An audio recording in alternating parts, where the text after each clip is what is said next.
مفتی صاحب یہ تو آپ نے واقعہ سنایا جس میں آپ کو فتح مالک کائنات نے نصیب کی جنات پر، کوئی ایسا بھی واقعہ سنائیں جہاں پہ جنات فاتح ہو گئے ہوں، آپ کو شکست ہو گئی ہو، انہوں نے ڈٹ کر آپ کا مقابلہ کیا ہو اور آپ کو بگا دیا ہو یا بھاگنے میں مجبور کر دیا ہو؟ ایسا مجھے یاد نہیں پڑتا، لیکن یہ ہے کہ مشقت کافی اٹھائی. ایک معاملہ تھا، یہ دیپال پور کا تھا، بچی کے اوپر تھے، اور سلسلہ کچھ یوں تھا کہ جنات قید تھے کسی بندے کے پاس، اور جس کے پاس قید تھے اس کا واسطہ بھی جنات سے ہی تھا. مطلب وہ ستانے کے لیے، ان کو پریشان کرنے کے لیے ایک کو بھیجتا، اگر وہ کسی عامل کو بلاتے تو وہ اس کو تو نکال دیتا، وہ دوسرا پیچھے سے بھیج دیتا. یہ کافی پرانا سلسلہ ان کا چلتا رہا، بے شمار عاملین آئے، اپنی زور آزمائی کی، بندہ ناچیز بھی چلا گیا. ابتدا تھی وہاں، بڑی زور آزمائی ہوئی، مجھے تقریباً 1 ہفتہ لگا. کیونکہ ان کی ترتیب یہ تھی کہ ایک کو اگر پڑھائی کے ذریعے کمزور کرتے ہیں تو وہ اپنا راستہ لے لیتا تھا، دوسرا آ جاتا تھا. بعض اوقات 2 3 آ کے، اور پھر ایسے ہوتا تھا کہ آگے سے برابر پڑھائی کرتے تھے، اور یہ بڑا مشکل مرحلہ ہوتا ہے. پھر اللہ رب العزت نے کامیابی عطا فرمائی. مجھے یاد ہے ابھی بھی کہ اس بچی پہ، میں انسان جہاں مرضی پہنچ جائے استاد کی ضرورت ہمیشہ رہتی. اس وقت بھی میرے کام آئے تھے میرے استاد، چونکہ میری بس ہو گئی تھی. 6 گھنٹے ہو گئے پڑھائی کر کر کے پھر میں طریقے سے باہر نکلا. فون کیا، انہوں نے، اللہ ان کا بھلا کرے، جزائے خیر دے، انہوں نے میری رہنمائی کی. انہوں نے کہا جی آپ اس طرح کریں. استاد جو گر بتاتا ہے نا جی، وہ استعمال کرنے سے پھر گھنٹوں نہیں لگتے، منٹ لگتے ہیں. وہ 10 سے 15 منٹ لگے تھے اور اللہ نے کامیابی دی تھی. اس وقت اس لڑکی کے باپ نے کہا تھا، اس نے اپنی آنکھوں کے سامنے وہ جنات جلتے ہوئے دیکھ. بچی کو سکون ہوا کافی عرصے کے بعد. اس نے کہا جی اگر آج مجھے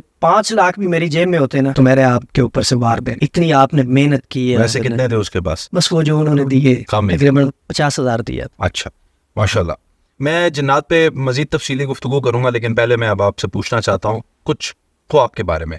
اور خواب کے بارے میں بھی پوچھنے سے پہلے سوال یہ بنتا ہے کہ خواب کی تعبیر سب سے پہلے کس نے بتائی؟ اس کا موجد کون ہے اس علم کا؟ دیکھیں، ویسے تو ہر چیز کا موجد اللہ رب العزت کے ساتھ. عرف عام میں ہر اس شخص کو موجد کہا جاتا ہے جس نے کسی علم کو پہلے دنیا میں رواج دیا ہو یا متعارف کروایا ہو. جیسے علم منطق کو ارسطو نے کروایا، علم عروض کو خلیل ناوی نے. حضرت یوسف علیہ السلام نے سب سے پہلے خواب کی تعبیر کے علم کو متعارف کروایا. سب سے پہلے خواب کی تعبیر کا علم حضرت یوسف علیہ السلام کو دیا گیا. قرآن پاک میں اللہ رب العزت فرماتے ہیں وَكَذَلِكَ يَجْتَبِيكَ رَبُّكَ وَيُعَلِّمُكَ مِن تَأْوِيلِ الْأَحَادِيثِ. آپ کا رب آپ کو برگزیدہ بھی بنائے گا اور خواب کی تعبیر کے علم سے بھی نوازے گا. یہ اللہ نے وعدہ کیا تھا، اللہ نے وعدہ پورا کیا. اللہ اپنے وعدے کو پورا کرتے ہیں. یوسف علیہ السلام نے اس کا اقرار بھی کیا. رب قد آتیتنی من الملک وعلمنی من تأویل الاحادیث. اللہ آپ کا شکر ہے کہ آپ نے مجھے سلطنت بھی دی اور خواب کی تعبیر کے علم سے بھی نوازا. یوسف علیہ السلام نے جیل میں سب سے پہلے خواب کی تعبیر کی تھی کہ جب 2 قیدیوں نے آپ کے سامنے اپنا خواب رکھا تھا. ایک نے کہا تھا کہ میں شراب نچوڑ رہا ہوں، اور دوسرے نے کہا تھا کہ میرے سر کے اوپر ٹوکرا ہے، اس میں روٹیاں ہیں اور پرندے ان کو نوچ رہے ہیں. تو یوسف علیہ السلام نے فرمایا تھا کہ جس نے دیکھا ہے کہ شراب نچوڑ رہا ہے یہ بادشاہ کا ساقی بنے گا، اور جس کے سر پہ ٹوکرا ہے اس کو سولی دی جائے گی اور پرندے اس کے سر کو نوچیں گے. اور وہ خواب سچا. اچھا یہ بتائیں خواب کی کتنی قسمیں ہوتی ہیں، اور اس میں درست والی یعنی جس کی حقیقت صحیح ہے ہو سکتی ہے، اچھی یا بری، اور جس کی کوئی حقیقت نہیں ہے، یہ قسموں میں اس کو اگر ڈیوائیڈ کریں؟ دیکھیں، خواب کی جو آپ قسمیں پوچھ رہے ہیں، خواب 4 قسم کا ہوتا ہے. ایک قسم ہوتی ہے امر کرنے والی، ایک قسم ہوتی ہے منع کرنے والی، ایک قسم ہوتی ہے ڈرانے والی، اور ایک قسم ہوتی ہے خوشخبری کرنے والی. 4 قسمیں. 4 قسم. تو ان چاروں کو کی تشخیص یہ کوئی خاص بندہ ہی کرے گا یا بندہ جو دیکھے اس کو بھی پتہ چل جاتا ہے؟ ویسے تو ہمیں پتہ چل جاتا ہے میں ڈر گیا ہوں یا میں نے بڑا اچھا خواب دیکھا. 2 کا تو ہم کہتے ہیں، آپ 4 بتا رہے ہیں، تو یہ خود بھی بندہ کر سکتا ہے یا تو خاص لوگ ہی ہیں جو بتائیں گے؟ یہ خواب کی تعبیر کے متعلق جو ہے نا، یہ صاحب فن سے ہی پوچھا جائے، اس کی تعبیر اس سے ہی پوچھی جائے جس کو اس کے متعلق علم ہے. علم فقہ ہو یا علم حدیث ہو، علم تفسیر ہو، اس کے پاس علم منطق ہو، اس سے خواب کی تعبیر پوچھنی چاہیے. اچھا یہ کہتے ہیں کہ خواب بتانا نہیں چاہیے کسی کو، بتا دوں وہ تو سچ ہو جائے گا، یہ بات درست ہے؟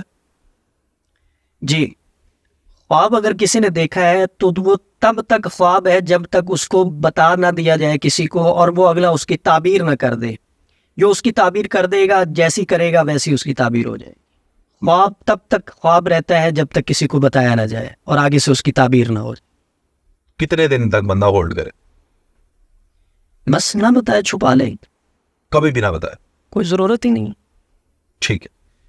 اچھا حضور، اگر خواب میں کوئی دیکھے کہ وہ گوشت کھا رہا ہے یا اس کے پاس گوشت ہے، گوشت سے متعلق خوابوں میں جو اوپر نیچے کر کے جو خواب بنتے ہیں وہ ذرا مجھے سارے ہی بتا دے.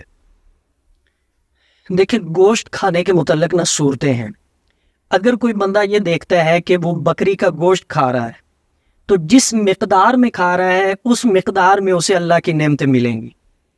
اور اگر کوئی بندہ دیکھے کہ وہ گائے کا گوشت کھا رہا ہے اور خاص طور پر کچا گوشت کھا رہا ہے تو اس کی تعبیر یہ ہوگی کہ یتیموں کا مال کھا رہا. استغفر اللہ. اور اگر کسی اور جانور کا ہے یا گوشت میں اور بھی قسمیں ہو سکتی ہیں نا؟ جی بالکل ہو سکتی ہیں، اور ان کی تعبیریں مختلف ہیں. اچھا، یہ مچھلی کا گوشت بھی اسی کے اندر ایڈ ہو جائے گا یا نہیں؟ وہ الگ کیٹیگری ہے. پرندوں کا بھی گوشت الگ ہی کیٹیگری ہے. پرندوں کا گوشت اور مچھلی کا گوشت، یہ گوشت جو ہے یہ اچھی علامت ہے، مطلب یہ اللہ پاک کی طرف سے فراوانی ہے. اچھا حضور، دو خواب ہیں اب میرے پاس. ایک تو یہ ہے کہ سرسبز و شاداب باغ ہے اور اس میں بندہ ٹہلتا ہوا اپنے آپ کو دیکھتا ہے، اور دوسرا خواب ہے کہ بندہ اپنے آپ کو ہوا میں اڑتا ہوا دیکھتا ہے. پر شر اس کے کوئی نہیں ہے لیکن بس اڑ رہا ہے. پہلا خواب کہ اگر کوئی شخص اپنے آپ کو باغ میں ٹہلتا ہوا دیکھے کہ خوبصورت پودے ہیں، پھل ہیں، چشمے جاری ہیں، نہریں بہ رہی ہیں، ٹھنڈا موسم ہے، تو پورا پا دیں نہ تو پوری جنت بن گئی. وہ پہ گئی ہیں. ہاں، یہ تعبیر ہے اس خواب کی کہ اس بندے کو شہادت کی موت نصیب ہو.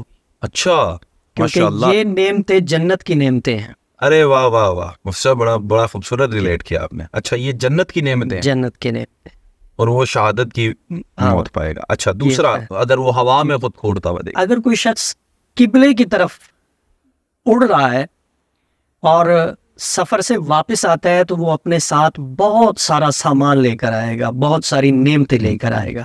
یہ ہے اس کی تعبیر. اور اگر کوئی شخص اپنے بالا خانے سے اڑتا ہے اور دوسرے بالا خانے پہ چلا جاتا ہے تو اس کی تعبیر یہ ہوگی کہ یہ اپنی عورت کو طلاق دے گا اور دوسری عورت کے ساتھ نکاح کرے گا. وہ اڑنا تو اچھا، اگر اس کو سمت نہیں پتا میں کدھر بس اڑ رہا ہوں.